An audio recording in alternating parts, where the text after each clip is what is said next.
Savi, kamusta ka po? Nahihirapan ka pong huminga? Huwag kang mag-alala po. Malakas pa ang lolo mo.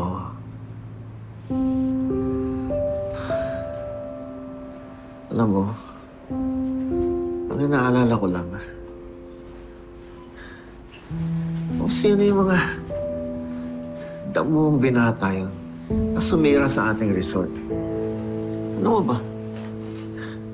Dahil sa kanila, nabulalyaso yung grand opening natin.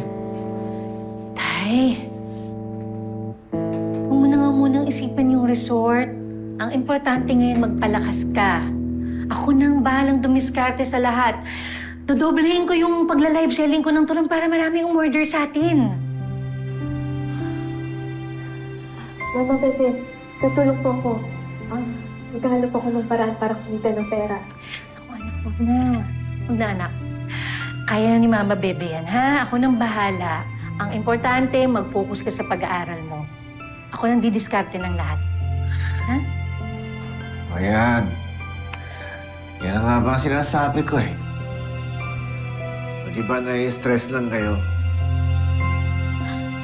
Mabuti pa, umuwi na lang tayo. Eh di ba sinabi naman ng doktor, 1 taon pa naman ang taning ko. E di umuwi tayo. Huwag na tayo mag-aksaya ng pera. Oo, ano ka po ba? Lagi ka na lang pong ganyan magsalita.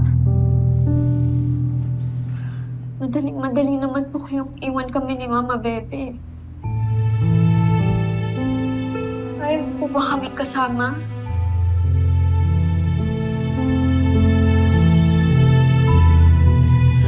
Hindi naman sa ganun, Apo.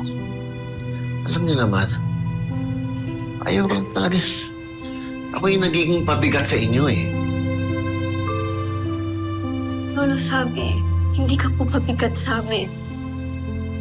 Hindi ka po magiging pabigat sa mga taong nagmamahal sa inyo. Kaya nga po natin inaayos yung resort, di ba? Nag-promise pa po kayo sa akin. Magpapa-chemotherapy po kayo kapag malaki na po yung kinikita ng Grand Vista.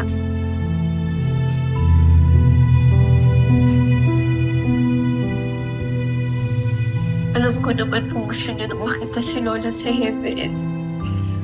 Pero nandito pa po kami ni Mama Bebe. Dito po muna kayo sa amin, ha?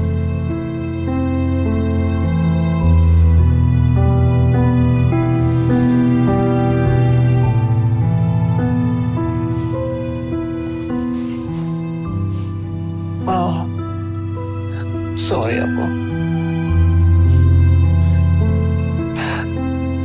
Minsan nakakalimutan ko. Yung pagmamahal niyo sa akin. Tama ka. Dapat mapalakas mo na ako. Tapos palalaki natin yung Grand Vista. At magpapagamot na ako.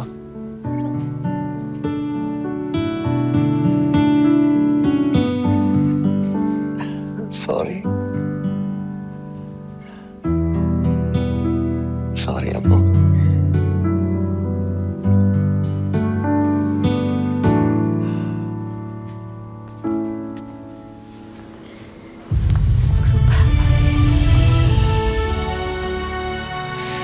Pasensya na, anak.